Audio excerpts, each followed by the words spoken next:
Hey everybody, David here, and welcome to the ASOG Podcast.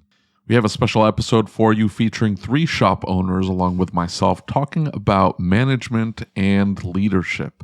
What does it take to become a leader within your own shop, and how does that differ from managing? What does being a manager look like, and can anyone be a leader within your shop, or is it all on you? To answer those questions, and I'll be honest, we went way off topic in parts, but to try to answer those questions, I'm joined by Andrew Minkler, the owner of Bavarian Motor Repairs in Crofton, Maryland, Tom Schearer of Schearer Sales and Service in Allentown, Pennsylvania, and Kyle Logue, the owner of Essex County Auto Repair in Danvers, Massachusetts. This was a fairly laid-back and casual conversation, the type you might have at an event like Vision or ASTE. It's 4 shop owners discussing the different challenges within their own organizations and the steps they've taken to try to overcome them. If you haven't already, make sure that you are subscribed to the podcast on your favorite podcast listening app. We're on every single one. If you're catching us on YouTube, please make sure that you subscribe to the channel and like this video. We're getting more views every day through organic search results, and hitting the like button helps the algorithm find our content. If you'd like early access to our episodes, as well as the second part of our conversations on the podcast, head over to asog.site. That's ASOG.site, and click on the Become a Patron Now button. All proceeds go to funding ASOG, a 501c3 educational charity. So your contributions are tax deductible, which is always a good thing. With all that out of the way, here we go.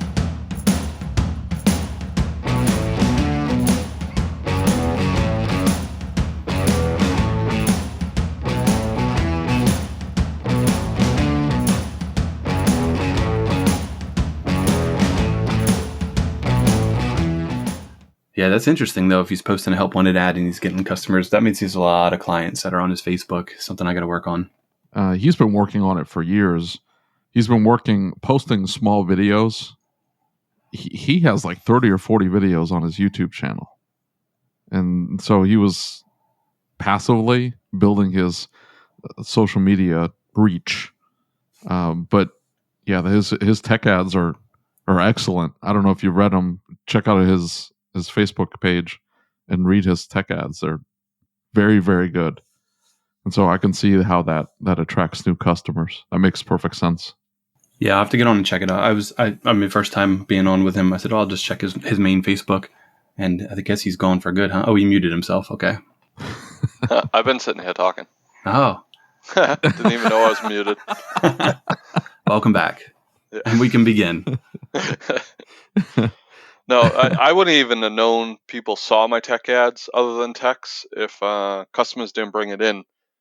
They brought it up, when dropping off their car, that they read it and they thought it was well written.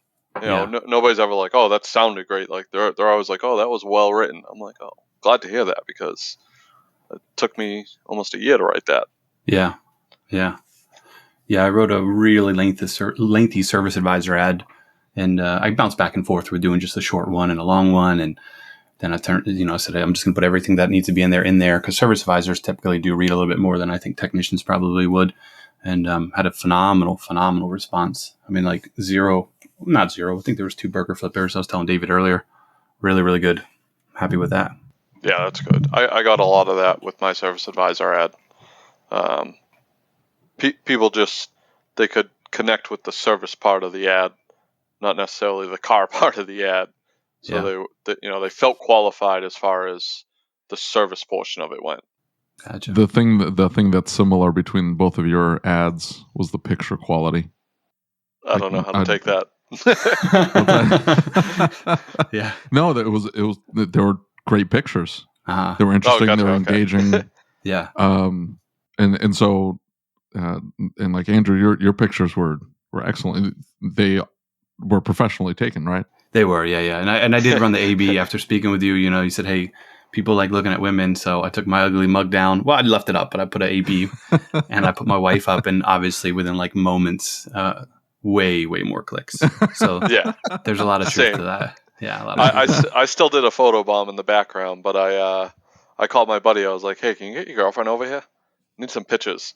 And so he came over and he took pictures with his iPhone, and we legit had all my Snap-on drop lights hanging in the office to give us the good light, so that we could have dude, we had 30 drop lights hanging from the ceiling. Wow. Yeah, and then we took it with an iPhone. And it came out all right.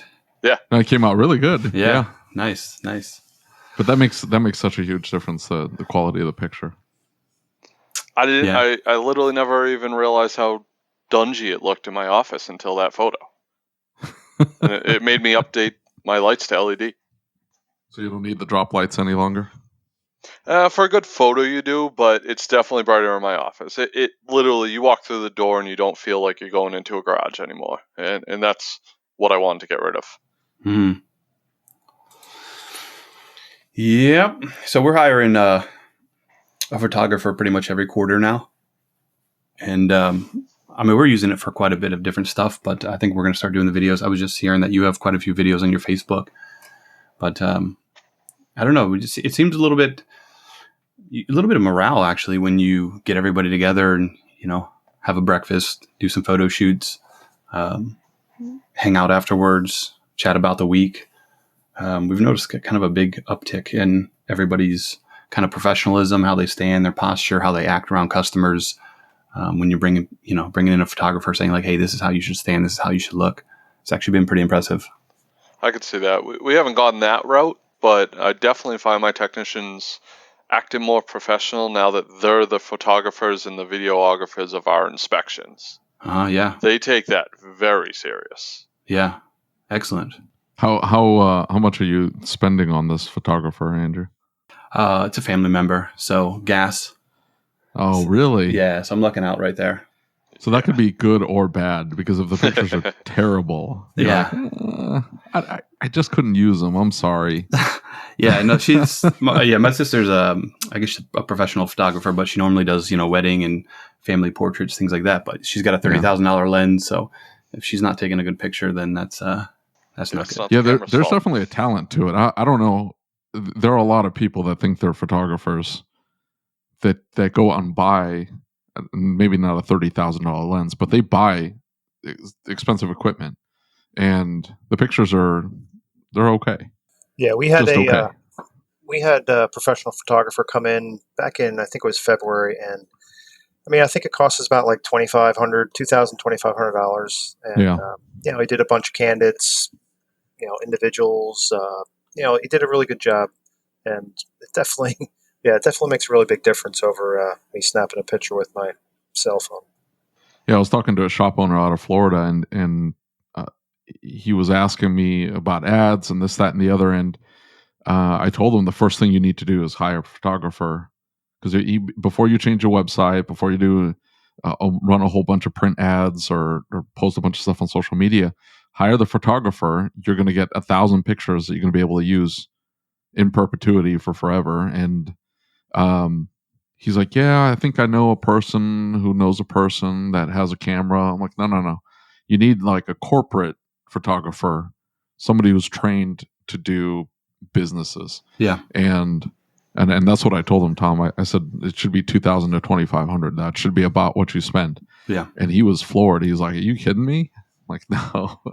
Well, what's your? That's how much a good photographer goes for. Yeah, and what's your ARO, right? So how many customers do you need to pull in from those 1 or 2 or 3 good photographs?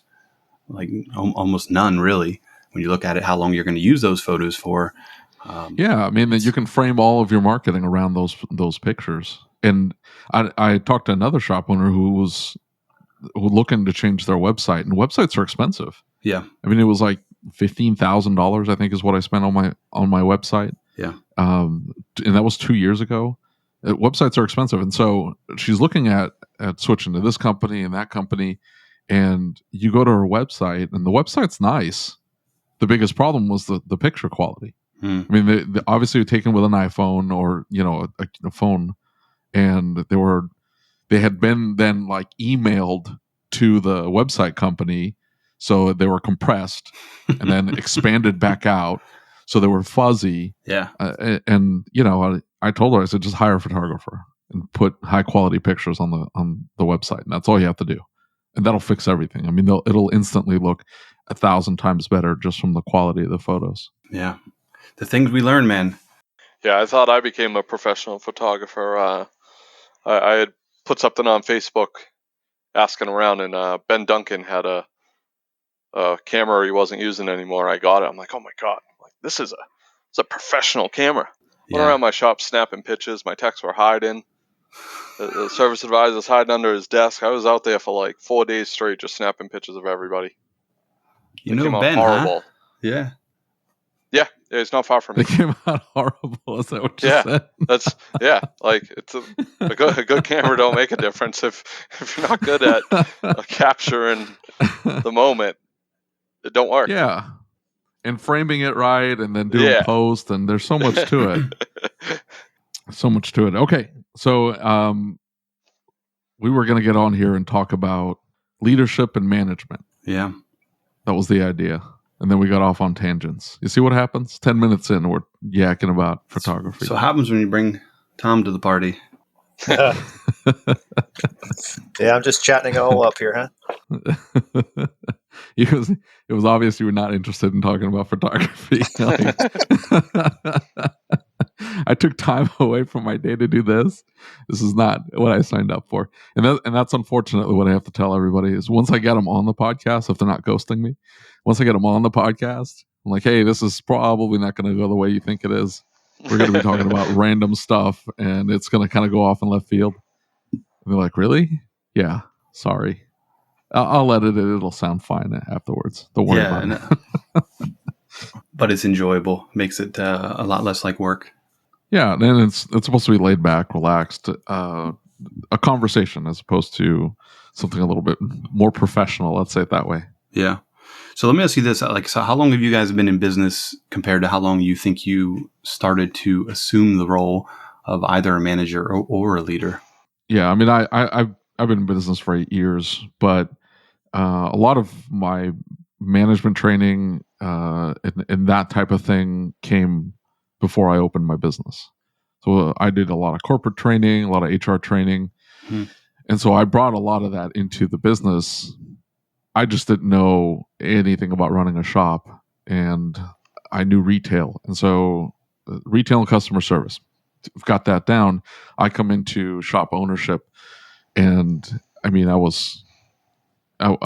hit a wall. I mean, I didn't know what to do, how to do it. I didn't know if I was doing it right, doing it wrong. And I was spinning my wheels. And I didn't have a lot of staff when I first opened.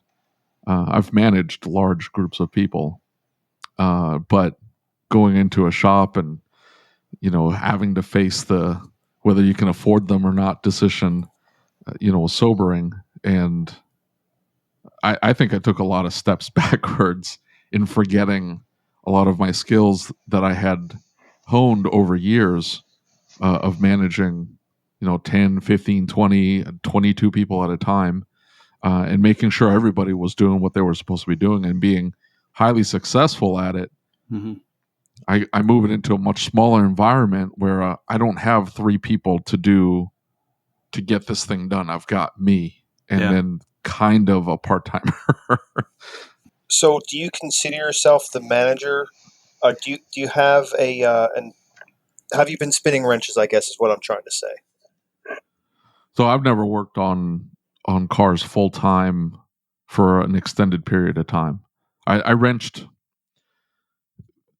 5-ish years ago. I think it was 5-ish years ago. I fired somebody, and it was like a 4-month period where it was just me by myself. And then I was bringing people in, and they didn't work out or whatever. So no, I didn't do a lot of wrenching.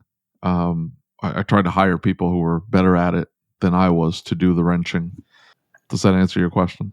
Yeah, absolutely. So, I mean, what I'm used to is, you coming into the business as a technician or, in the automotive field, and, you kind of, up and away. But so you pretty much came into this specifically looking to run the automotive business, but not really be working in it.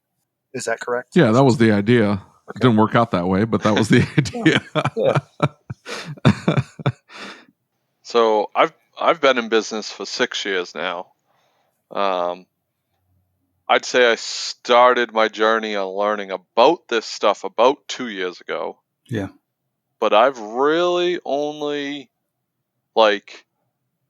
even not even stepped into the role. I feel like I'm still stepping into the role. Mm-hmm. But I didn't really truly understand the differences between the roles until maybe 6 months ago, where I felt confident to say, I know what the owner's supposed to do. I know what the manager's supposed to do. I know what the service advisor's supposed to do. I know what the tech is supposed to do. And I had a clear understanding of whose job was who.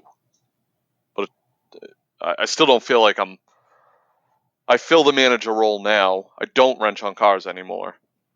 There's the random day when we got that, truck that's been there for 2 weeks and nobody seems to figure it out, and I'll go out and help. But it's not like my guys do not rely on me whatsoever to do any wrenching in the shop. That's fantastic. Yeah, so it's Hold definitely the light. yeah. Come hold this Yeah, for me. and then all they do is complain that I don't know how to hold a light anymore. Yeah, So exactly. I'm totally cool with that. I like being the manager. I actually, who helped me really understand a lot of this was Rick White. He, with his whole hat wearing. Hey, you've got the hats too. Yeah. That really changed things for me, because it didn't matter what part of the day I was in. Yeah. I knew what hat I was wearing. Yeah. Hats. And that really changed my mindset as to what I should be doing at that moment. Yeah. So hats and expectations meeting reality. Those are like two big takeaways that I had from working with Rick. Yep. Really, really, really just kind of changes the mentality of, what's important in this moment. Let's stick to it. Let's get it done. It was really, really hard for me to execute anything. I came from the whole technician mentality where, I've been doing this 20 years or whatever, and you become an owner and you're thinking, hey, I can just do everything. You can't do that. So having stepped back and kind of taking another approach and realizing, hey, I've got to release the reins and let people make their own mistakes. That was about 2 years ago. So I'm pretty much in the same boat as you.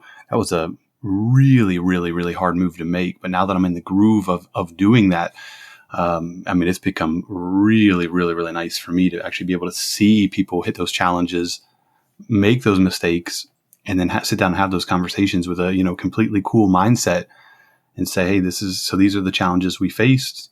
What do you propose that we do about them in the future? It needs a system and process, or it's a one-off, we're going to ignore it. But being able to wear those hats and look at it that way definitely kind of changes your mentality. That's for sure. Yeah. Yep. I had a bit of a tough time getting the team on board when I first started this, and I think that's what's kind of why I still feel I'm stepping into it. I lost a couple of my team members kind of over the disagreements of things that were going to change around the shop. Oh, wow. And it wasn't completely because of that, but that was a huge factor. The fact that they were used to doing it their way, and now I said, all right, everybody's going to do it the same way, and it's going to be this way. This is the expectation. And as long as you hit this expectation, you're good. Yeah. Well, the way that they did it their way would never hit the expectation. Mm-hmm. So then it turned into constant. Maybe I went a little overboard on the reprimand, but I didn't really understand how to get them to stop doing it their way. Yeah. Man, that was difficult. For me, man, a firm handshake goes a long way. If I look you in the eyes and say, hey, David, this was our expectation, this was our discussion, somewhere it fell short, come to me at the end of the day. I need you to explain how you're going to avoid doing this again. And then you come to me at the end of the day and you say, hey, I know I almost blew the battery up or what have you. I'm not going to hook the battery charger up overnight anymore. And I think that should be a shop policy going forward. Firm handshake, and I can accept that. If you can look me in the eye and tell me that's not something you're going to do again, goes a long way. It is hard. One thing I've really learned to do is just take a deep breath, walk away. Don't try to engage if you're, if nobody's getting injured, it's not super critical. Yeah, it's not the way I would do a certain repair. If it's being done right and everything's being torqued and it's safe, I'm usually going to walk away. And then if it's happening continuously, we're going to write a system and process.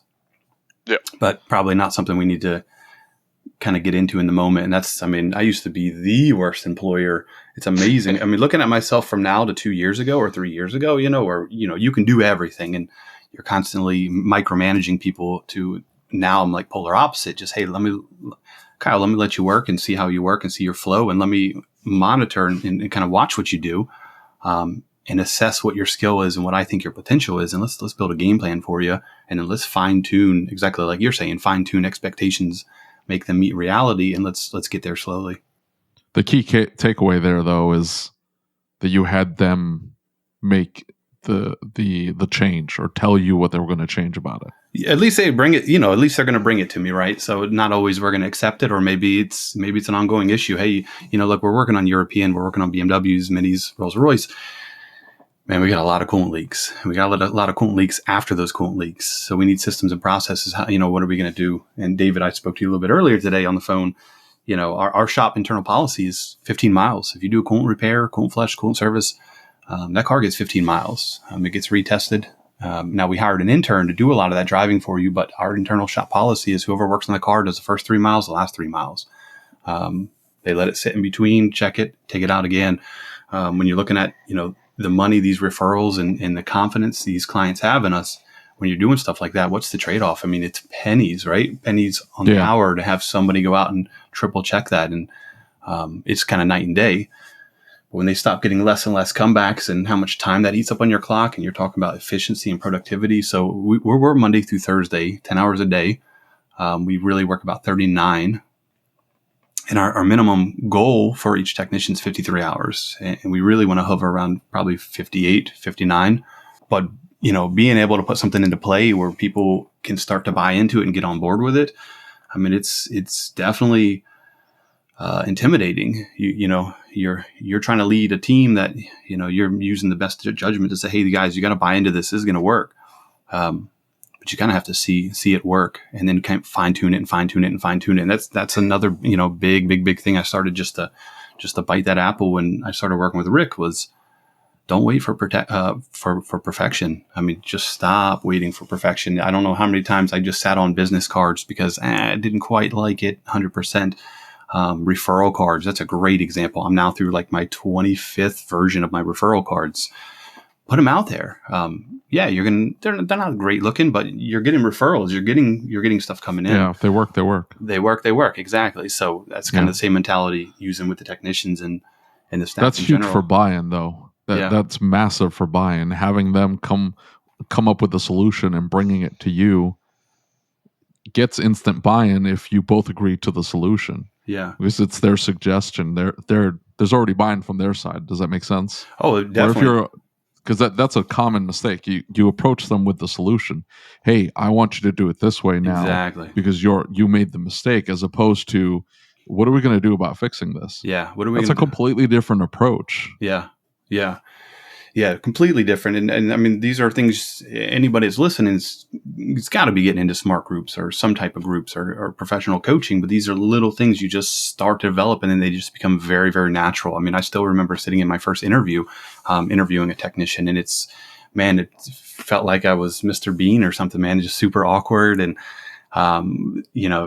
you just have to develop that rhythm and keep trying. And it eventually starts working, but they don't always come back with a perfect solution. But it's definitely something where you can get buy-in. And if you're making mistakes and I say, listen, this is the way I like to do it. This is my expectation when you have a coolant repair. This is the way the shop does it as a whole. Will you do this from now on? And I'm personally asking you one-on-one, will you do this from now on? You're not going to let me down. I'm disappointed, but I understand. You were busy. You made a judgment call. It didn't work out. But if I'm getting that one-on-one buy-in from you and you're telling me, yes, hey, Andrew, you got it, no problem, I'm going to resolve it. Way better success than saying, hey, this is our system and process. Everybody's doing it this way. Now let's get to work. And, meanwhile, Joe's over there on his phone and, people are thinking about what they're going to get for their coffee and everything else and not paying attention. So having that one-on-one, hey, this is our expectation. This is reality. Let's bring them a little closer together. definitely a world of difference approach for, at least for our shop, to get that end goal, what we're really looking for. Tom, you said that you were trying to develop a shop manager so to sort of take that role within your shop so you don't have to do that. What does that look like? So yeah, I'm definitely working on bringing him up to the management side of things. He's been my advisor for a bunch of years now, and he'd really like to take on more responsibility. And it's tough. It's how would I say? It's really hard for me to sit back and let him run with his ideas and make the mistake, and then help him come up with the proper procedure for that. It's just been so easy for me to sit here and say, hey, this is what I want you to do. And I'm going to say probably like the last 2 to 3 months, it's really been clicking in for me that I'm taking that step back, letting him do what he needs to do. And, it's definitely making a difference for us. When you say putting in his own processes, did you not have those processes in place before you had him move into that role, or what do you mean by that? So yeah, I don't have a lot of individual processes down.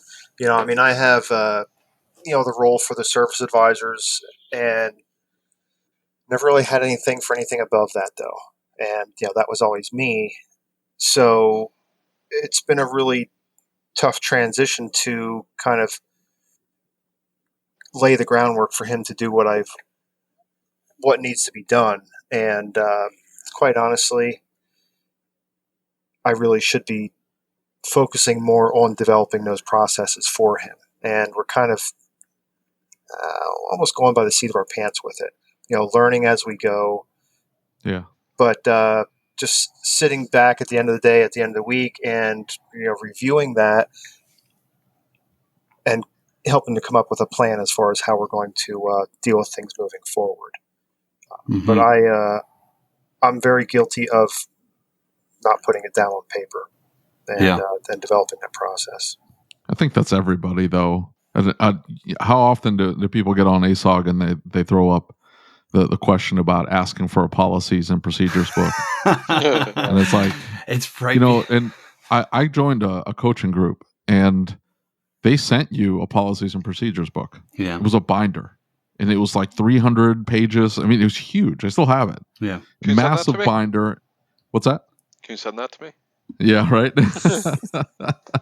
And everybody wants the policies and procedures. The problem is, like, you start reading through it, and they're either overly vague or they don't apply to your shop, or your shop's completely different. Worthless, You're like, well, I don't want to do it like that. Yeah. And that's the problem is everybody's like, I don't know what to start with. Yeah. And like you were saying, Andrew, is like start with the problems you have in front of you. Yeah. And one shop owner down in South Carolina, he started writing out his policies and procedures, and it was whatever enraged them that day.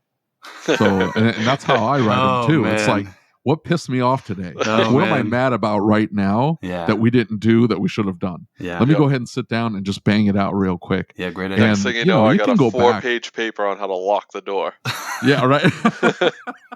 Yeah, right. Like you can go back and you can you can take the vitriol out of there, but just having that moment there, like it's right in your face right now. There's an obvious deficiency. Yeah, you got to do something with it right now. Yeah. So why don't you sit down and just bang it out? And I think people get hung up on the wording and how professional it sounds. It's like, it doesn't matter. It just needs to be effective. Yeah. So just put anything down. Who does it apply to? Yeah. And what do you want them to do? Yeah. And what are you trying to accomplish? You put those 3 things in there. That's good enough. Yep. And then go back and, you can go back and tweak, but getting it down on paper makes a huge difference. Or like Andrew, I guess you're doing it all video now, right? Yeah. So just got a Samsung S9 and a gimbal and a Rode mic, wireless Rode mic. But I used to use a similar approach. Just when things were bothering me, I'd just go try to write them down, and then the phone rings and customer comes in and this and that happens, and then another thing pisses you off, and now you're writing 2 things. So I'm going to tell you what has been a lifesaver for me. I downloaded this app. I think it's like $1.99 called Tasks. I have no affiliation with them. Absolutely incredible. It's right on my phone. I must have 25 different categories going right now, like everything from my camping list to systems and processes to critical to-do list for the shop. So I've got a category for systems and processes, a category for video ideas, a category for marketing ideas. And anytime I hear something, how many podcasts, how many things do you listen to and hear and see a day that you're like, oh, that's a great idea. I mean, in the 8 years, David, that you've been running a shop, how many phenomenal ideas have you heard and come across that you completely forgot? Just completely forgot. I don't forget them. I steal them. Well, you're a unique guy. I guess you get them all. But no, for me, I'm on to the next thing, and there's no way I'm remembering. So I use this app called Tasks, and right when it bothers me, I just jump into the SOP task, and then I add it. And every day I'm just drag and dropping and prioritizing which ones I think are the most important, and just working my way from the top down. But you're right. It really doesn't matter. Look, I'm making them in video format. I was going to do an online learning management system, but it really doesn't matter. If you can measure them and you can enforce them and people buy in, that's honestly all that matters. It's really all that matters. If you start having comebacks and you say, you know what, I'm going to forward the call to you, and we're going to answer the call together every time there's a comeback or there's a follow-up call on a check engine light or a coolant leak or something else that you just worked on. You're going to go through every step that we have to do on the front office with us. And you're going to see how much time and revenue is actually being lost. So that's why we're doing these 15-mile after coolant service retests. And it's a huge selling point as well to the clients when you're saying, hey, Tom, so we are doing the coolant service. We're doing the water pump. What we do at no cost, and it takes a bit more time, but we're really happy to do it. We're going to retest your vehicle 3 times. We're going to drive it a total of 15 miles. We're going to make sure everything is absolutely dry and proper before we get it back. We will need your vehicle till tomorrow about 2:30. And with your blessing, we're going to get underway. The difference is there. I've just created a huge window for my technicians to go and do what they need to do. But I've also created a huge window for them to make those mistakes and have those challenges that are, if you guys have been turning wrenches, man, like the entire world. It's a European car. It's all, the whole world's against you though, man, especially now with, from used parts to everything else. So you need to have that kind of flow in your shop, and you need to have that mentality that, hey, it's all right. Something went wrong, and we've got time now to sit down and acknowledge that issue, think about it, resolve it, make sure it doesn't happen again, mentally put this on us. And that's one thing I'm really, really stressing on myself these days is, hey, if I didn't have a system and process, this falls in my lap. This is on me. But I want you guys to own your mistakes. I want you to, voice them so everybody learns from them. And that's something that we've built quite a bit of culture off of, but also been able to kind of avoid everybody in the shop getting their chance to make the same mistake. So kind of learn from interesting. It. Yeah. But I'm telling you, that task app, you guys, it's really, I don't know how many times. Yeah, I do that now with Samsung Notes, but I'm definitely going to look into that app because Samsung's Notes is not organized in any way. Yeah, I'm telling you, I bought a big leather folio, whatever. I bought a Samsung tablet, my Samsung phone. I've got like all my ideas and notes now in like 20 different places. And then I said, you know what, I got to find something to organize. Sounds so organized. You're making me feel bad. Yeah. Yeah. You want to see all my pages of tablets sitting around my desk here right now? Yeah. The Amish don't have organization, right? Yeah. That's right. Yeah. I've got doodles on my notepads. I would get the task list done, be proud of myself that I put something on the task list, and then never touch it again. Oh, done. Done and done. I'm done now. This is as good as it's going to get. Yeah. We started ensuring that we communicate back and forth through. We use Facebook Workplace, and so my office is right behind when you walk into the shop. There's the front desk, and then there's a wall, and inside that wall is my office, and I can yell and talk to my service advisor out of my office, but we don't. We started just chatting back and forth so we would have everything in writing. So when I tell him something or he tells me something, because I'm probably the worst, you tell me something, I will probably forget it. But you write it or message bomb me to make sure I do it. That's entirely different, at least for me. Mindset wise, I tend to get it done. if it's in writing, it's reality. And so we started doing that back and forth, and that cut down on the hey Dave, just 1 second, and telling me this, that, and the other, and then a week later, I told you about it a week ago. Yeah. And you're like, you did? I remember that. Like, what do you want me to do here? Do you guys use anything like that in your shops? So for us, we pretty much we've been playing around with with Google Hangouts. Oh yeah. I don't. Basically, it's my advisors back and forth. So we don't really have much of anything going on there. We need to put something in place because it's been discussed about better communication with the technicians. Other than that, I mean, we're just pretty much using our management system and back and forth with the notes in there. That's not really the best way because it gets lost with the customer. Yeah, what management system are you using? We're with Schearer. Oh, okay. Yeah. But that's a problem. Like if it needs to be a private conversation that you don't want to put in the notes section. Yeah. Because there were a couple moments where we use Shopware as well, but my technician didn't realize that the customer can see everything he writes, and so and he didn't write anything inappropriate. But a lot of it, there was jokes and talking about this turd needs X, Y, Z, and he messages me, and I see it. Of course, I'm like, oh crap, and I'm deleting it. And I told them, I said, hey, use Workplace. You can't put those are notes they can be back and forth between the you and the service advisor, but it needs to be for the customer to see. It needs to provide value to the customer. Yeah. If it doesn't provide value to the customer, don't put it in there. Put it in the chat. Everybody in the shop now has a phone. I got rid of tablets. Found the tablets were terrible, clunky. Let's say it that way, clunky. Yeah. And so everybody went to phone, and everybody knows how to use them. They use them themselves. So that made a quick and easy transition. I know some shops were using Slack too, to message back and forth to be able to keep those lines of communication. Are your phones like, what's it called? Are they connected to service? No, just Wi-Fi. But I'm probably going to turn on or buy a SIM card for my service advisor, because he sometimes has to step out, and he has a wireless phone, but then loses his connection, and then I'm having to answer the phone, and I don't want to answer the phone if I don't have to. So I'm going to turn on service on his phone. So it doesn't matter where he is. If he happens to be in the back lot or whatever, he can answer the phone. That way I don't have to deal with it. So we've literally tried everything. I actually had Facebook Workplace when it first came out, and it was horrible. So I ended up dropping it, and then I tried Google Suite. That was horrible. They overcharged my account. I lost it. Canceled that.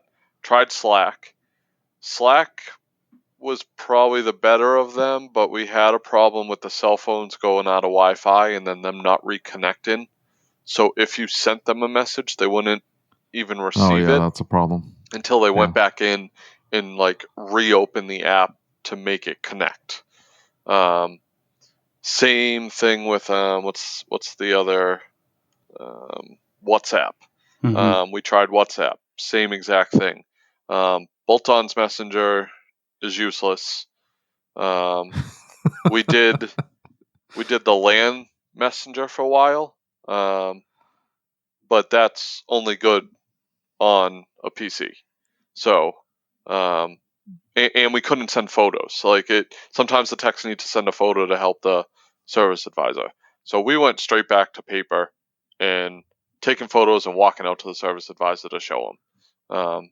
That really became the most efficient thing to make sure we were getting the correct parts, doing the correct amount of work. But now I have a problem of them chit-chatting too much.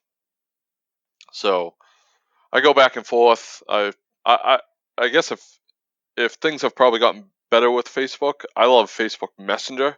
So if they've gotten better with their Workplace, I may check that out again. Yeah, so they have Workplace Chat, which is it's Facebook Messenger, but in Workplace. And so we have the chat open, and my service advisor has a chat box open, but he has it on his work phone as well. And so, it's just like Messenger. We use Messenger all day long, talking to each other. So, um, it's an easy transition. We have a Facebook Messenger group just for the shop too. But while we're at the shop and everybody's using their work phones, we use the workplace chat. So they have workplace, which is like Facebook. We put some stuff in there. Like I put a lot of training in there, training announcements. Hey, this training's coming up next week at this time. Make sure you're there, that kind of thing. And that's pretty much it. You can put some training on there as well.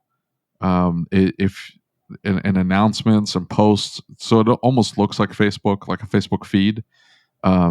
But we use it mostly for chat. The chat is awesome. It works really, really well for us. Yeah, I'm going to check it out. It's actually going on my task list. So you would swear like I'm the CEO of tasks. Oh man, it's such a great app. No, it's going on the list. This is something that I'm really trying to get into a role of, and this is an interesting topic. And I was like a little bit surprised because I've been thinking about this a lot. I mean, I was up at 3:30 this morning and I didn't see your message till pretty late. And this is, something that I've been thinking about for a long time, it's getting to literally management versus leadership. Like if I hired you as a manager, what do you see your expectations as for that management role versus if I say, hey, Tom, you're coming on board as a leader.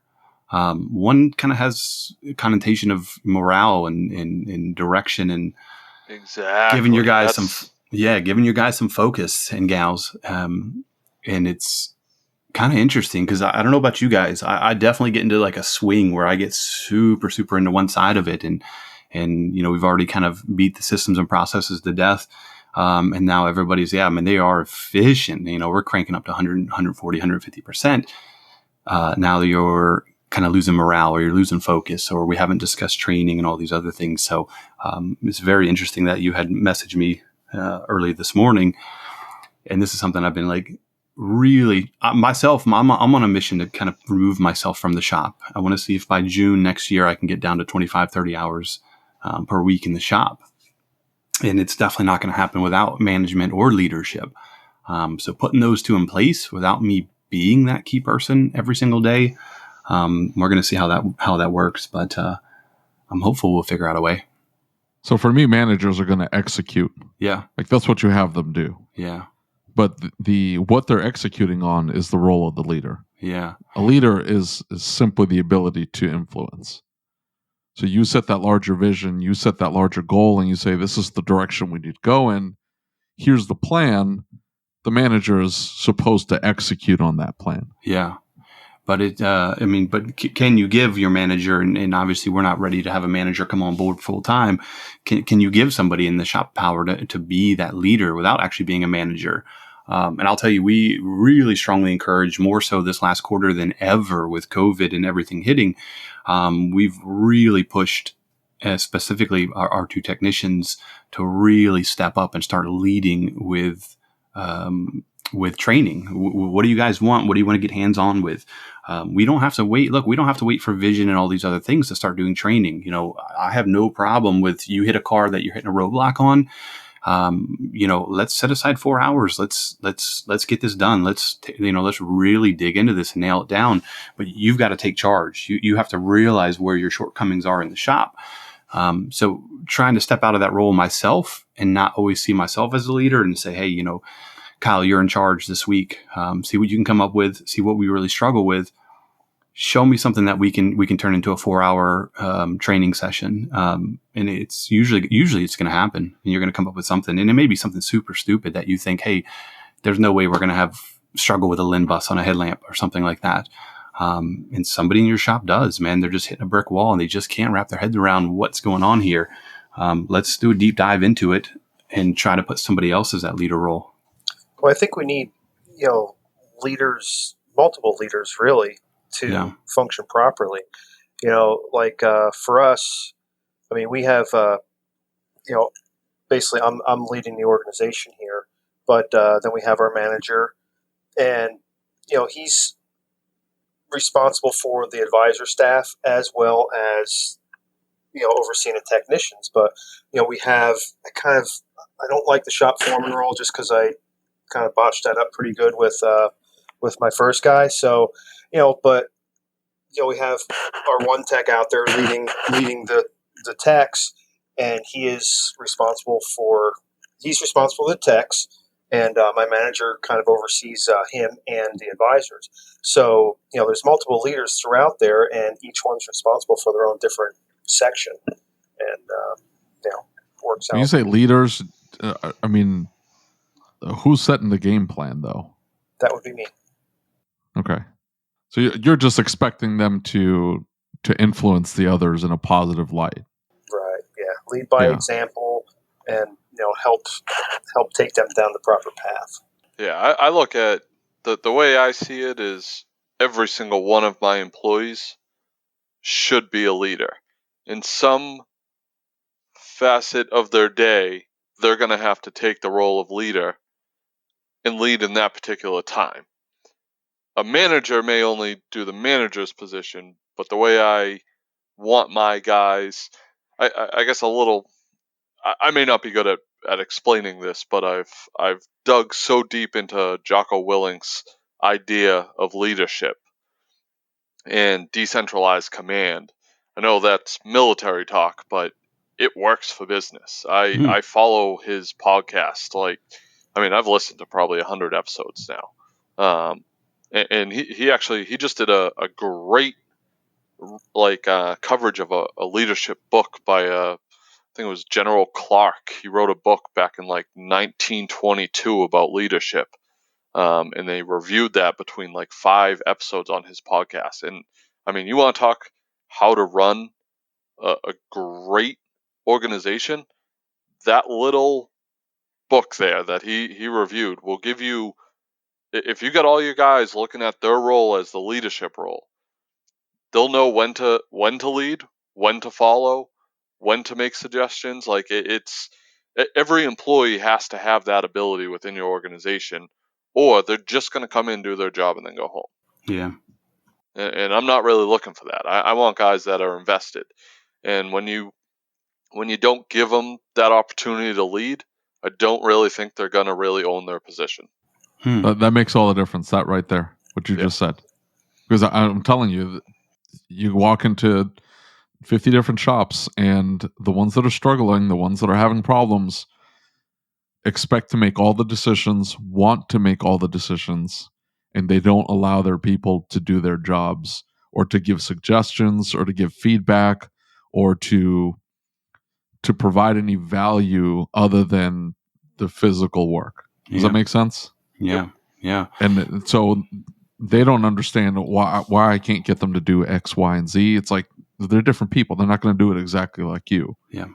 So why not just set them up with some guardrails and let them do their jobs? Let them come to you with solutions to problems, as opposed to trying to dictate everything, because, you're only one person. You can only do so much. You can only bring so much talent and ideas and creativity to a problem. You've got all these people in your shop. Why not use everybody's brain power towards it? Yeah. And that doesn't happen. And it's a lot of times it's just it's not even intentional. It's inadvertent. They're doing it because they're used to being the alpha tech, right? The lead guy, and everybody comes to them. And now all of a sudden, they have to release that control. I think that's extremely difficult for a lot of people. It has been for me in a lot of things. But if you don't let it go, you're not going to grow, and you're never going to detach yourself from the shop. Yeah. No, I agree 100%. There's for us, we found a really kind of a good way to mesh, because you have the problem, or at least I had the problem, when you hire guys on and they do really, really well in the interview process, and they're just a bad fit for your shop, or you're just bad at hiring people, whatever the case may be. But you get somebody in and they're just going in a completely different direction, and to kind of rope them in, sometimes you just have to be really wise, I guess, about when you're going to give them that leash and when you're going to pull it back. And that's that's a tough decision to make sometimes, especially when somebody's productive or they're doing kind of the right things, but their heart's not in it and you can see it and they're just kind of checking out and that's it. Life is messy. It's not always, cut and dry. Not everybody's in 100% or out. There's guys that are in it and they're just not, kind of at that level where they have the leadership kind of mentality or the urge or the drive. So you got to figure out a place for them as well, I guess. So what moves them to that particular position or that mindset? Yeah, well, that's something I'm thinking about right now, and that's kind of what I was getting to earlier. Is how do I get you? David, you hear you're cranking hours, you're showing up, you're doing what you need to do in time, but there's a sense of culture, there's a sense of feeling when you can see, hey, somebody is stepping up, and how do I get to bring the inner David out, so we all get to experience it, versus just the nodding and the head bobbing. And following through on the motions. I mean, that's a huge step if we can get you to follow through and do the systems and processes and do everything we need, those guardrails. But that last 5 or 10% where you're actually part of the team and you're leading, I think that is probably an area in a lot of shops where it seems to be a really, really big struggle. I mean, you hire guys on, you say, oh, this is my A-Tech, he can fix everything, he can do everything, but let me hang out in your shop a couple of days. And I'm going to see what the truth is, and the truth is usually somewhat a little more ugly. So how do you guys bring out the inner leader, the inner drive, and not just technicians, from anybody in your shops? I beat it out of them with a stick. Big stick. Yeah. It's so I don't think everybody has it in them is kind of one of the problems. Yeah. Maybe it starts with the hiring process, huh? 100%. I have one guy that it is extremely difficult to get it out of him. Yeah. And it's when a mistake happens, it's can we talk about this? And then we sit down and I'm like, how can we make sure this never happens again? What can we do differently? And all I get is I don't know. Yeah. And it ends up in a conversation. I'm like, so you don't know how to make this never happen again? Because if that's the case, I can't trust you out there. Yeah. And it's I literally have to literally almost beat it out of him. Like try to steer him in the direction. It doesn't willingly come out of him. And it's a struggle for me. I'm invested in him so much that I want it to work, but I'm like, at what point do I say, all right, he's just not fit for the leader that I'm looking for? Yeah. Yeah. Yeah. I mean, we've all got this vision of kind of how our shop's going to run and how everybody, how we could do that job better and how we could do this and that better. And we really don't need perfection. That's the crazy thing. And I mean, like, if you're being honest with yourself, how many mistakes have you made, in the last 24 hours? Let's be a little more realistic about it. So it is, I mean, I'm definitely learning to hire better and hire smarter. Working interviews, man, they really, really, really work. Having somebody come in and putting them through the paces and showing them how you do business for the first 4 hours, and then, giving them a car or two and see how they do for the second 4 hours of the day. Really, really, really does help. But I found in my experience, it's taken me probably 45 days to really get to know somebody and really start to get a feel for how are they going to act and react to certain situations. I don't think there is a silver bullet. I think it's an ongoing thing. I've got to keep encouraging you. We're really, really big on kind of client relationships, and we pull that into the shop. So daily when we have a client pick up or drop off or what have you, hey, how are you doing? How are you doing, Tom? Come on back. I'm going to introduce you, to David, and he's the master technician, and he did a phenomenal job with your vehicle. He's a bit of a savant. Here's a couple areas he's really strong at, or strong in, and you kind of go over those details. That's one way I have been able to start to, on certain little things, it's kind of worked wonders to have the techs start to polish up a certain area. When I start bragging about them in a certain area, it seems like they do give it more focus. But being an ongoing thing, I don't think there's just a silver bullet where you can just hire the guy and let him rip, and he's going to be your perfect, your perfect employee or your perfect leader or your perfect manager. I don't know. There's something I've been thinking of long and hard about. And I think it's Do you do one-on-one meetings with your people on a regular basis? Yes. Yep. What do you talk about? Every week, each one of them gets 10 minutes minimum in the office. At the end of the day, they cut out 10 minutes early. We just hang out and chat. How's your life going? How's everything going? How's the workflow? What can we do better up here to make life easier for you in your bay? What struggles did we hit? Here's 3 areas that I'd really like to see improved. You left with a key in your pocket last Friday. Policies, no keys in any pockets at any time. Certain things, but that's usually, it is usually like more. Do you cover metrics at all? Yeah. Oh yeah. Yeah. We pound metrics daily and hourly, and we're is that something you guys post openly in the shop, or do you talk one-on-one with them? So everybody knows the hours. So whoever's in the service advisor seat is the air traffic controller. That's what we hire him for. You're keeping your pulse on the technicians throughout the day constantly. And everybody, if you come on board, here's your first 3 months. Here's what we're looking for. After that, here's our expectation of how many hours we're going to get you up to per day. And this is what our minimum level expected tolerance or performance is. I think that's a Rick White thing as well. And so we sit down, we have these discussions, and as a service advisor, as an owner, as a manager, here's what we're going to do on our side of the role to make sure you get those, to make sure you get that. We want the vehicles all checked out, and videos, pictures, notes written by 11 a.m. Here's how we're going to check in the vehicles to provide a much better experience for you when you go to check out the vehicles. You've already got all the faults. You've already got bulletins pulled. You've got all this stuff. So we sit down and we do have those discussions. And if you fall short, hey, David, where did you fall short here? You've got all the tools in your bay. You've got 3 of everything. Did we drop the ball somewhere, or what's going on? But most of the time, to be honest, since I'm still in the shop, I've got my pulse on exactly what's going on. And we do have those discussions that, hey, you're a bit behind schedule. What can we do to improve this? Makes a little bit, when you're kind of piloting and steering as you go, but it is a harder task to take it from chaos to that. And it's been a long work in progress. Every single day used to just be a dumpster fire. When I started hiring, I don't know. I know how long I would take to do it, and I know how I would do it, and I would know how I would retest it.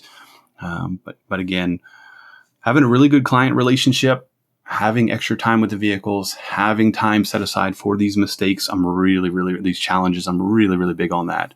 So with the retesting, how did you get your techs on board for that? Are they actually getting hours for that retesting? Yes, they are.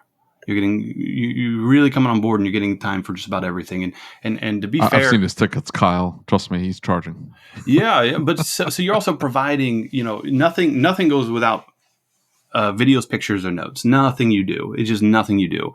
Would any of us go buy a TV without looking at it, or going to Best Buy and checking it out, what have you?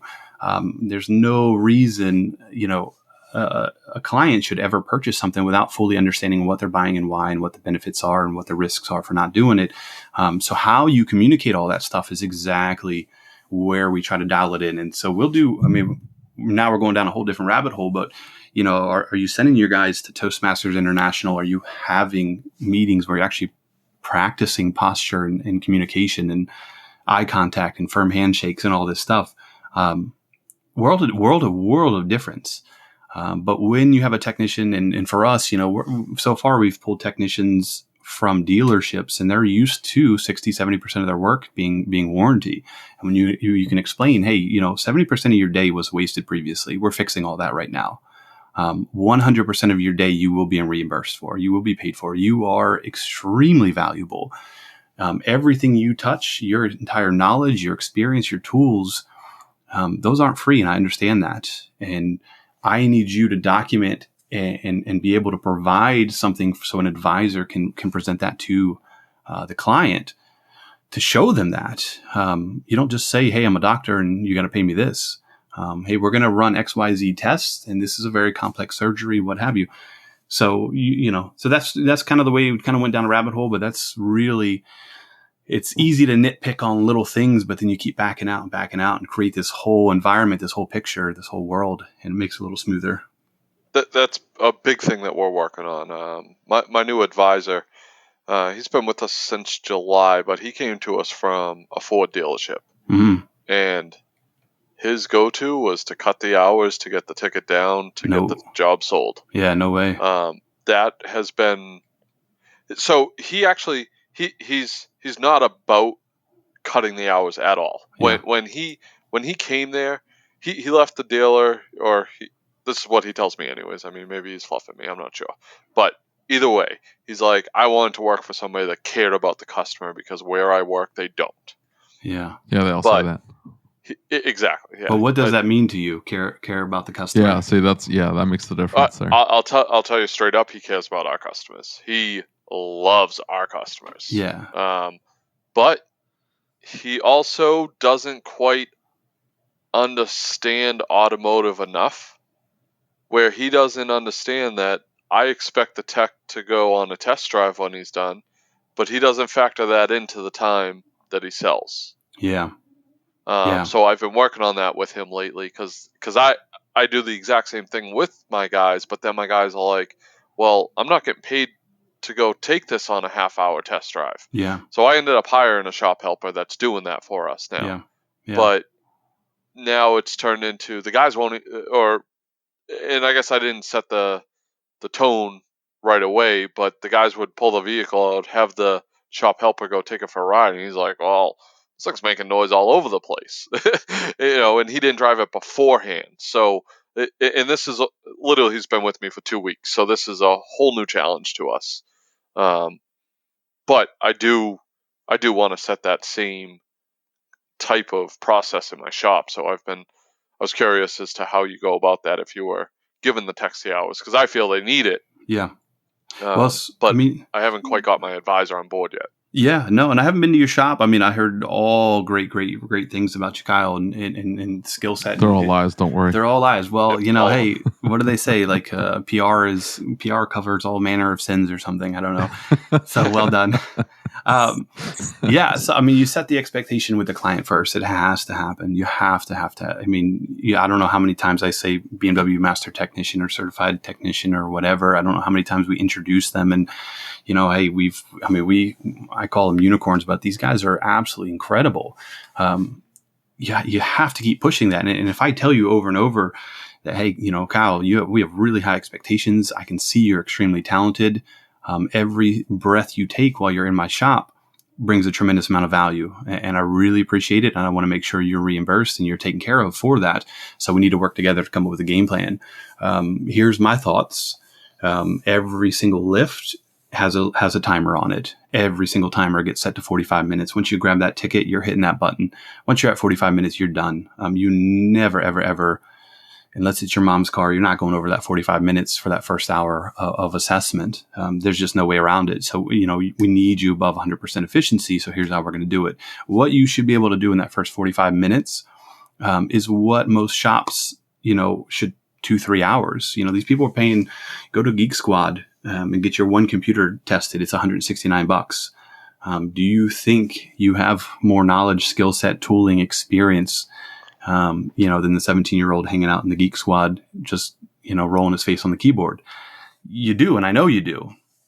So you're not married to this car. I need you to assess it in 45 minutes. I need you to write a very good story. You don't have to write the whole story before you get a hold of me, but say, hey, I'm at 45 minutes. Here's what I've got. Here's where I think the testing is going, or here's where I think the solution is going to be. And we start getting that additional testing time. We start, everybody does it different. Some people sell level 1, some people sell level 2s. How we proceed is, hey, everybody gets 1 hour assessment. It's very rare that a car does not come in with a 1 hour assessment. Once you get 45 minutes in with a properly trained tech who's very, very kind of fine-tuned and polished on, his 3 C's and his videos and pictures. And I'm saying getting into detail where you're going over with these guys, the video angles, the picture angles, the lighting, where you start having consistency and you're having a really great product put in front of a client. That 1 hour, that 3 hours, that 8 hours becomes nothing. Your advisor should sell that in a heartbeat. It's very, very, very, once you work out that rhythm, it's the value is there, and you're not feeling guilty about trying to get 3-4 hours for a car. Okay, but hold on. You're skipping over the hard part. Which is? Well, you're talking about the finished pie. You're like, look at this beautiful pie. It's warm. It's delicious. It smells great. It's going to taste but fantastic. It all goes into this is the best pie ever made in history. And everybody's like, yeah, I see the pie. How'd you make it? Yeah, but so go one thing at a time, right? So you have to set up. You need efficiency. You want to get your guys paid for everything, so you got to be efficient. You have to be able to. Do you sacrifice efficiency in order to get the training complete? In other words, if you're going to stop and say, well, I've got to have a certain quality of picture, I've got to have a certain quality of comment level or whatever your expectation is. You're going to say at 45 minutes that you got garbage here. Or we need to start over, or hey, you need to retake this picture, or a different story, or I got you. Yeah, great. I mean, great question. And this is where I've changed my mentality to, hey, training happens when WTI and CTI and vision and everything else happens. Training happens every single day. You have to change it. You have to change it. Look, if you're hitting, you have to have that mentality that, hey, you can slow down, and eventually it's going to wear off, and where you don't need it every single day. But look, you need to, at the end of the day, pull a stack of ROs and say, hey, look at these diag lines, and don't beat your guys up, but show them 5 or 10 that are really, really good. This is what I'm looking for. The 3 C's, concern, cause, correction. Here's how we need to write them. This is exactly what we're looking for. David, can you do that from now on? Tom, can you do that? Kyle, can you do that from now on? Everybody's on board. Okay, well, we're done, guys. Have a great night. We'll see you in the morning. You're just kind of refreshing, reiterating. So one thing at a time. Now we're at 45 minutes, and now a week goes by, and Tom forgets to set his timer for 4 cars in a row. Well, we got to sit down and have that conversation. But if we are in our shop, we're taking the time in the day. I don't have to wait for a training class to say, I'm going to pay you an extra 2 hours. Spend some time in that car and show me how the system works, and, break out the picoscope or whatever it's going to be. Look, I think you're going to get more knowledge out of this than flying halfway across the country, sitting in a class, coming back, and, you just wanted to go out and have your steak dinner and come back and, I learned some stuff, but I'm never going to apply it. So if you take that mentality where you're going to improve them every single day, and I think that's more of a leader than a management kind of targeting or goal orientation, is I need to make you better tomorrow than you are today. Here's how we're going to get there. And that's just kind of how we do it as far as one step at a time. But break it down, see where you're losing your time. If technician's doing everything right and you can't sell the work and you can't get the diag time, the labor time, the testing time, you got to revisit that. So do you charge for each inspection? We do. Mm-hmm. It's very rare. That's what I need to do. Yeah, we'll do complimentary second opinions, wrench-free inspections, same as anybody else. But go look at your. Whoa! Time out! Don't just slide over that. And what do you mean by wrench-free inspection? What does that look like? It looks like it shouldn't take you more than 12 minutes. And 12 minutes is what you give them? Yeah. I don't think my guy would walk out to the car in 12 minutes. Oh, no. I mean, as far as how long it should take. No, they're getting 30 minutes, but it shouldn't take them more than 12. So you're telling them, so you're not compensating them for this 30 minutes? They get 30 minutes. Yeah, great question. I see where they get 30 minutes on the clock for their actual pay, but they are usually taking about 12 minutes to do a complimentary inspection or reinspection. But the number one goal, and everything's kind of with a caveat, or there's things that happen that take longer. That's just, life is messy. It happens. I'm not going to beat somebody up about it. But on the average, and we don't want to talk about the one-offs or the outliers. Yeah. On average, if you right now, Tom, if I can get somebody to show up at your shop, what's the chances you can pull them in as a customer, as a client? I'm pretty sure I can get them in the door. That's it. So that's hey, you're already at the dealer. I understand it's a hassle. Bring it on over. You're going to be in really good hands, Tom. Come on over. Let's put one of our master technicians give you a complimentary inspection. We're going to give you a video and a second opinion. Just like going to a doctor. Let's get a second doctor's opinion. We look forward to seeing you when you get here. In and out, and that's it. So you're paying your techs for that, and again, you got to be efficient. However you're going to pay them, they're getting paid somewhere. I would say not every single client is going to get a 1 hour checkout or something. On the average, though, it is about an hour. It's very far and few between that are actually not getting billed to reimburse your technician. I guess the problem ends up being like, what do you do in those 12 minutes? I mean, what can you conceivably do? Like, they come in with a check engine light or whatever, Yeah. and this is just assuming that they're not already at the dealership or some other shop and they're wanting to come in. I can understand the second opinion, or we're just going to reassess what they've looked at, or reassess your concern. Yeah. And I tell them, if you've already paid for Diag, it doesn't make sense to pay the second time. I'll credit that back to you, but this is what we would normally charge. Yeah. And I'm okay doing those. They're not that common. Yeah. What's much more common is I've got this clunk, I've got this noise, I've got this, that, and the other. Now you're spending all this money on marketing, you get them on the phone. I mean, what are you going to tell them? I don't want to give away that time for free. Yeah. So we try to sell them with some type of assessment or testing up front and say, hey, we're going to look at this for X amount of dollars. We're going to do A, B, and C. We pitch them on the pictures, videos. We're going to make sure you get a complete story of the vehicle. Yes. Bring it all down, and then you try to close them. Yeah. On the appointment.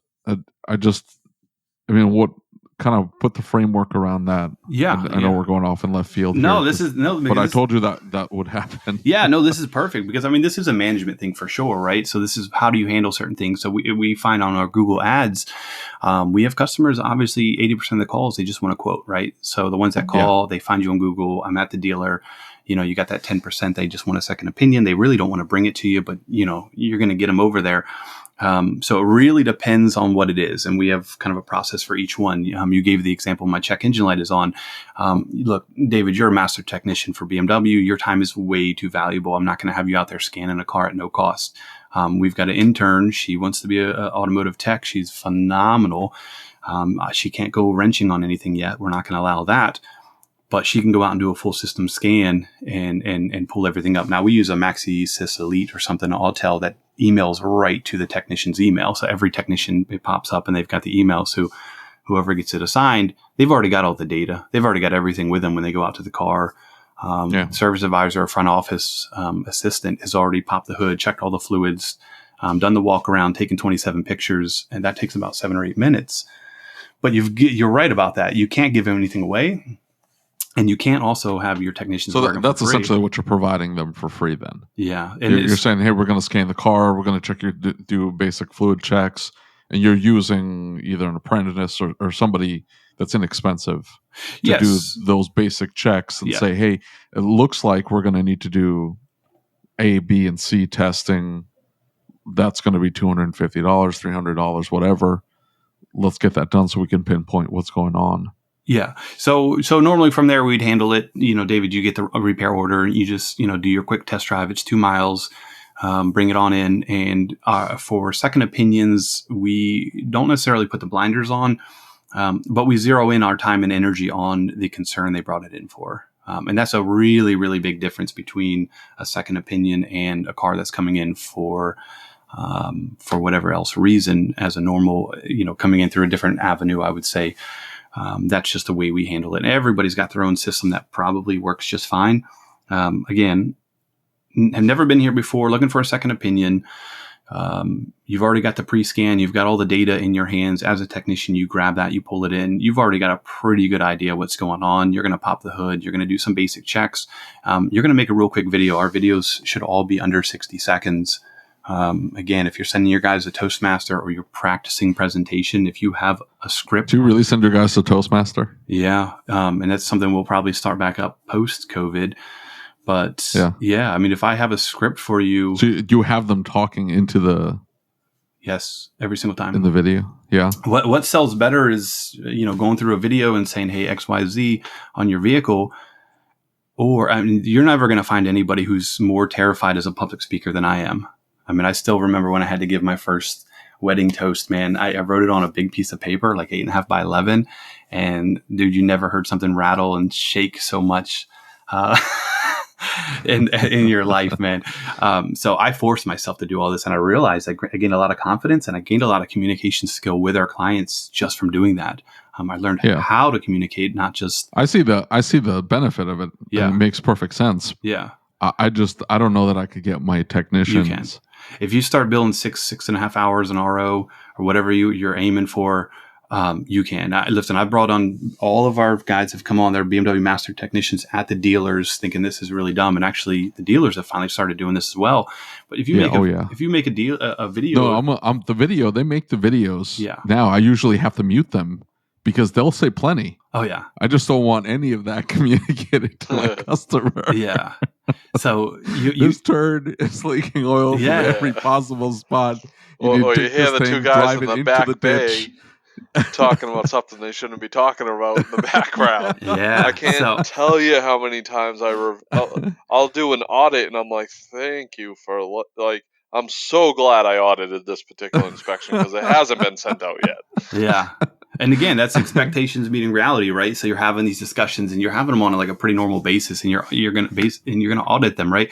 But David, you just hit it right on the head. What is acceptable? We have very vanilla music in our shop. It's such an environment that everybody's offended by. That's awful. Yeah, I know, but hey, you get some 80s rock or whatever. I don't care as long as it doesn't offend people. Right. You've got to. I don't know. That's hard. That's hard to do nowadays. Yeah. Everybody gets offended. Exactly. So Tom, we're both friends with Adam Rath, who's in the same town as you. Is that correct? Yes, sir. And his excuse for absolutely everything is that I can't do that here in this town. They won't buy it. They're too cheap. My clientele won't accept that. How do you deal with that? Because he talks very highly of your shop and how Tom's got this figured out, or Tom's charging more than I am. Tom already got all the good customers. Yeah, Tom's got all the good customers in town. Yeah. Yeah, they're driving right past Adam to get to me. No, not at all. But I mean, so talk about being nervous in public speaking. I'm the king of that. So it's even just trying to talk here is driving me nuts. So, how do you like it? We were sort of talking about the no wrench inspection, and how do you get those customers in the door in a town where at least the story that we're getting from the other shop owner in the same town as you is that it's difficult to get those higher end clients or to get just those clients that you have to pay for some of the testing, to pay for those more expensive repairs. He seems to think that I've got to get him in the door with low dollar propositions. Right. Yeah. Yeah.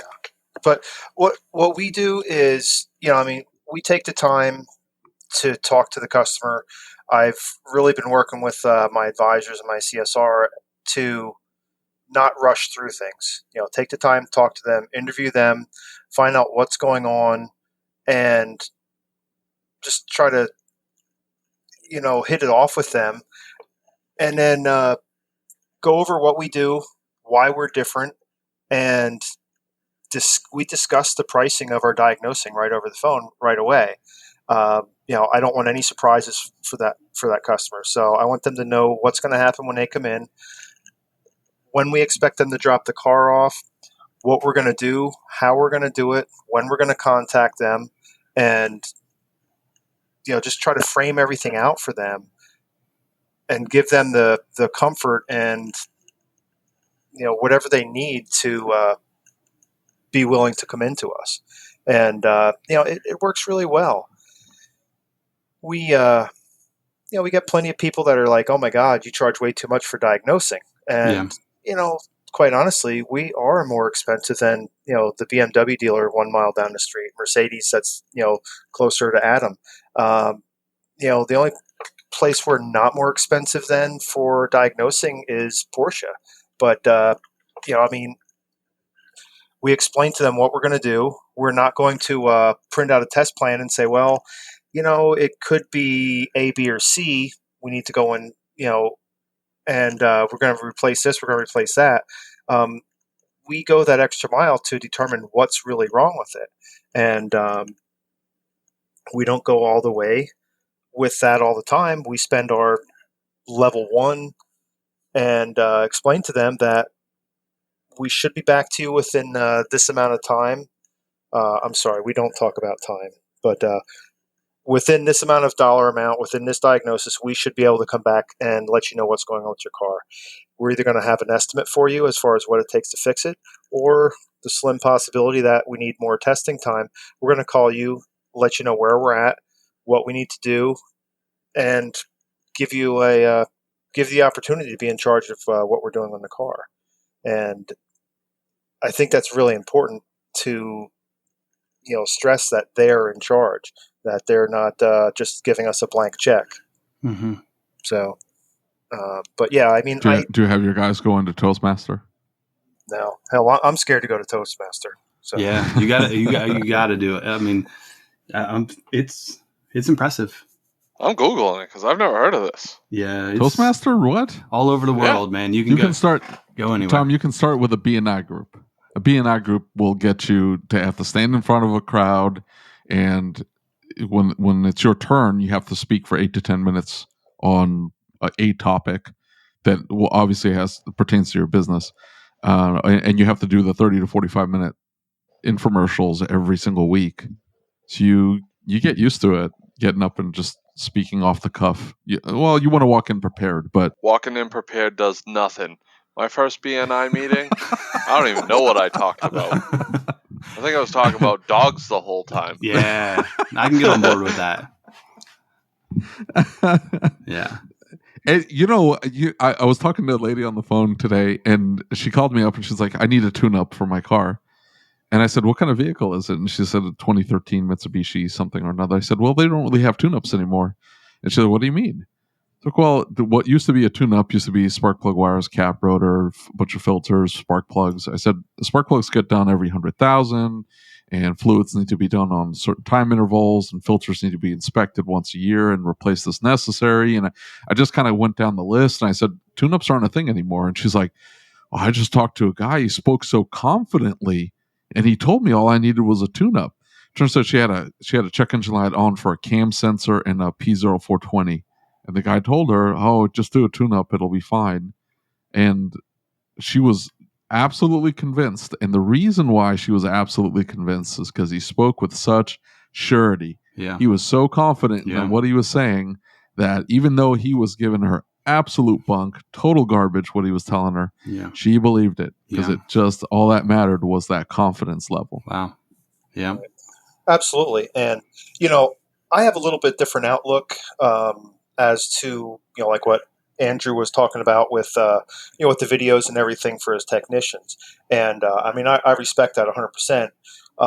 My thing is I try to limit what our technicians are going to do and their interaction with our customers, with our clients, because that's our service advisor's job, and I want them to take good pictures, good notes, and everything, and then I want that transferred over to my advisor, so my advisor can work their magic and continue to build their relationship. Fluff it up. Yeah, and it's kind of, I played around a little bit with videos, and I kind of ditched it pretty quick because it's tough with shopware. But it doesn't. I wish they would embed the video in the notes section. Yep. Instead of being, almost report. something like they had to open and it would open another screen. It's because it just shows that click on this to watch this video kind of thing, where as opposed to the picture's like right there in front of you. You can see the picture very easily. Yeah. I wonder if they embed GIFs or GIFs, whatever they are. Yeah. I have a very similar stand with technicians talking to customers as Tom does. Yeah. My techs are very good at being technicians. They are not very good with their words. Yeah. And For sure. I have had quite a few customers soil themselves when being told about their car just because of the level of intensity that my technicians have about vehicles. My service advisor is on point with being good with customer communications. Yeah. Whereas my technicians are not. Yeah. They know how to talk to cars. They do not There's no understand. filter. No, exactly. Yeah, And that's the problem. Like my techs don't have filters, and everything's a piece of crap. Everything is junk. It's And not so- like sometimes like, you ever been to a doctor where they talk about like molecular theory? Yeah. And they basically got you convinced you have cancer, but you really just ate too much broccoli. That's how my techs are. Like Yeah. they just go over and above, like almost like they got something to prove of how smart they are, Yeah. and they just scared that customer. So I keep it limited as to how much I allow them to really communicate. Right. And I mean, that goes back to expectations meeting reality, though. So, it was no different for your technicians or me 3-4 years ago, 5 years ago, and how I would speak to clients. Did you turn over your techs, though? So once you started shifting towards, hey, we're going to communicate with my customer. I want you to be able to be presentable. I want the customer to be able to walk out here and all of us be totally comfortable with a customer walking out here and not somebody start F-bombing because they stubbed their toe. Well, that's already, that's expectations meet reality, and that's shop policy. You're F-bombing in my shop, David. Grab your keys. You're out of here for the day. There's certain things that we're in multiple people. I think Bob Greenwood says a lot. We're not a trade anymore. We're a profession. You have to act like it. You want to make the salary. You want to make 6 figures. You want to be paid for your time. It's not a kid's game anymore. You have to act like it. And that's our expectation. It's our expectation. So I was the same way, way over analyzing. If you ever, anyway, just to get onto it. Yeah. Over analyzing, over discussing everything, customers want to hear their concerns are going to be resolved. They're in good hands. You want to be able to relay the information in a way that they can understand, and if I ask the 3 of you, about carbon and carbon cleaning, you're going to have all these, different strategies and different discussions. If I teach you as technicians, hey, Tom, hey, Kyle, hey, David, here's how we present it from now on. We're going to make a video. It's going to be 45 seconds long. Hey, my name's Kyle. Hey, this is Kyle, Bavarian Motor Repairs, working on your vehicle, BMW certified master technician. Essentially what you're looking at is your engine has asthma. We're going to resolve it. We're going to get it breathing again. We're going to be able to test everything from there. You're in great hands. We'll follow up to discuss. You're in, you're out. You made a video, very, very, very professional, very well spoken, very easy. And what you just did in 30 seconds saved you so much time. It also saved your technician so much time on the phone. And we went through a lot of cumbersome learning curves to figure out how do we do that, wrap it up, be in and out, be done without sitting at your computer for 20 minutes, verifying everything, getting it to the client. How do we follow up to make sure the client found it, saw it? How much of it did they watch? How much of it was valuable? We were making 3, 4, 5 minute videos in the beginning. People stopped watching after 52 seconds. I'll tell you that. These are, thousands and thousands of videos we've sent. So everybody has their own policy, their own procedure. You work, you're making your numbers, your guys are getting paid, they're following the systems and processes. You've got good shop culture. Keep doing it. There's no right way. This is just how we do it. But when you do that... Yeah, but we're here to tell you that you're doing it wrong. I know, I appreciate that. No, I do appreciate that. So, for me, I don't want to be the leader all the time and everything. And that's kind of what I'm circling back to. Now we're kind of zooming out, and then we'll start to build the whole picture. And like you said, you're looking at the pie. So now let's zoom in a little bit and then zoom back out. So I want the technicians to realize they're better than the industry says they are. They're more articulate than the industry says they are. They're smarter. They're going to be better, more trained. They're going to be able to execute doing certain tests more efficiently. Why? Because I'm constantly saying in front of clients, they have the ability, they have the skill set. Our clients never been in better hands. And when I'm able to get you, David, to look a customer or a client in their eye, whatever they may be at that time, and give them a firm handshake and say, yeah, you're in really great hands. We've done this a million times. You're really going to be impressed with what comes your way. You're doing that whole PR thing. That's really what you're doing. You're getting that client to a spot where now they're talking to their favorite bartender and they weren't even thirsty. And now they're spending $200, versus, just any bar and this place sucks. They're just trying to get my money.